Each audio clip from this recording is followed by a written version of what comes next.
Hi, I'm Euge Valovirta, and he is Mihut, the audio guy. Mihut was just here for 5-6 hours, and the studio sounds... Yeah, I hope I don't get a parking ticket. And this sounds amazing now. Well, Mihut, could you explain what we did and why we did, and why the mixing desk is where it is? And not in front of the windows. Windows and all the stuff we did here. Yeah.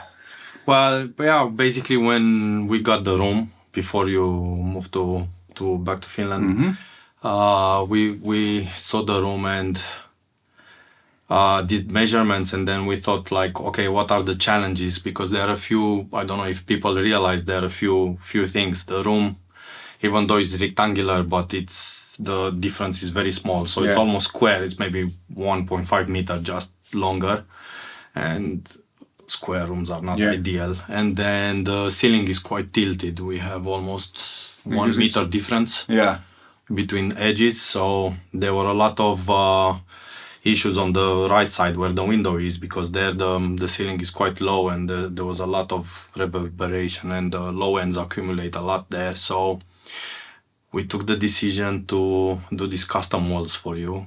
And basically we cut all the 90 degrees angles into 45s. And that's where I'll put the link, but I filmed the video where Cedric was here to do, and it took a few days, because they put some acoustic. There's wool behind, sound bath, and then there's gypsum board, which is also acoustic, has acoustic properties, and then painted basically, so you don't notice it. They actually did an amazing job. We cut the corners, filled them with wool, and now today, after we heard the space again, we did the normal treatment, sound panels behind the speakers, behind the center console. The desk is basically half meter in front of the wall, so your speakers are on stands, so they are not. We didn't have space to custom build them in the wall, so then they are bit in front of the wall. They are front ported speakers anyway, so they shoot nicely.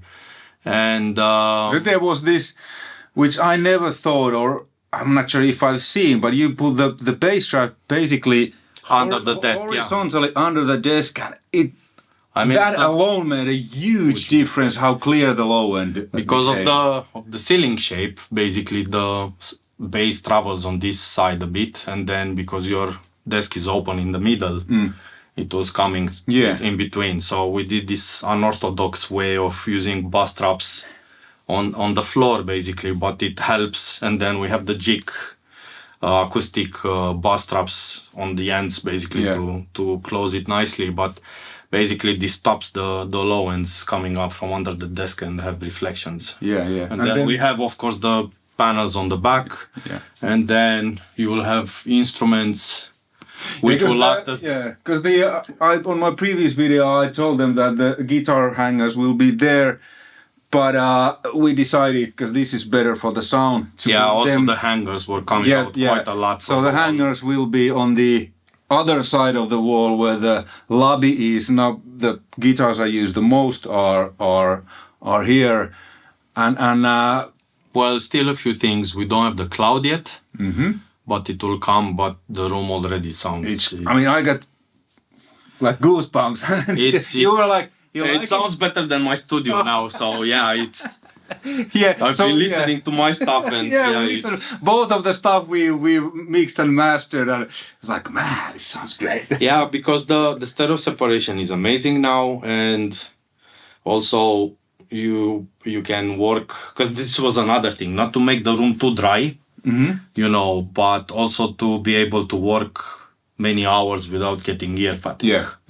So that's a studio room for me. A studio needs to be comfortable, to be able to work, at low volumes.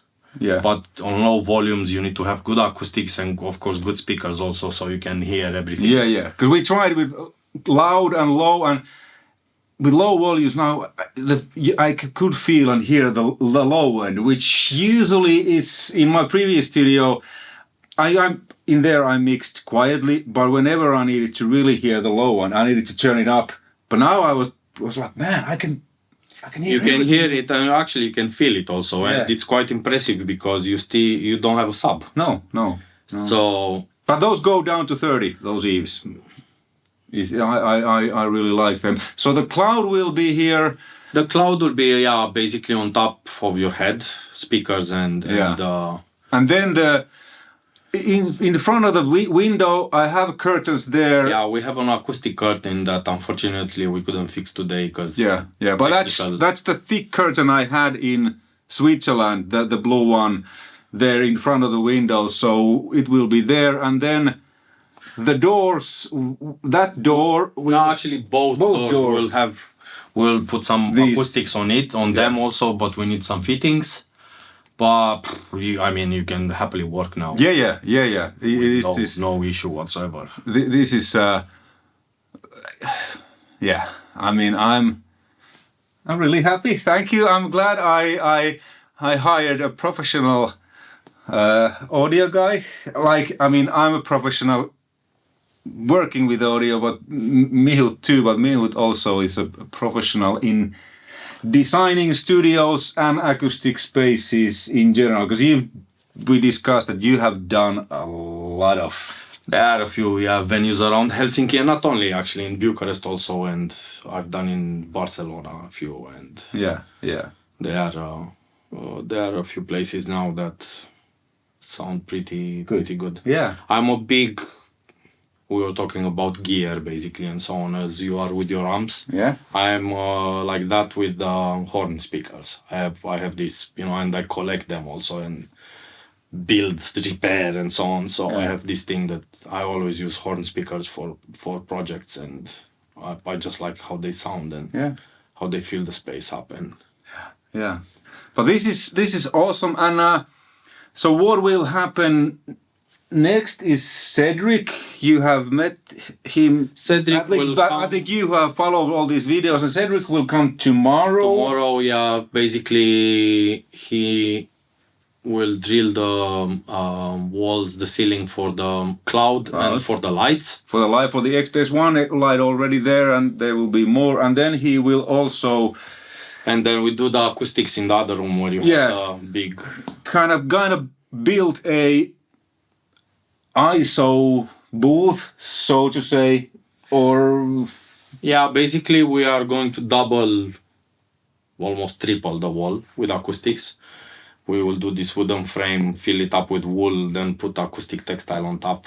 Yeah. So it takes from the... So I don't need to worry about... Neighbors. Neighbors, or if the amps are too loud or not. I can find the sweet spot and not have to worry about the volume or the loudness. Basically measured today what... Yeah, we measured today what is the usual, how loud I play.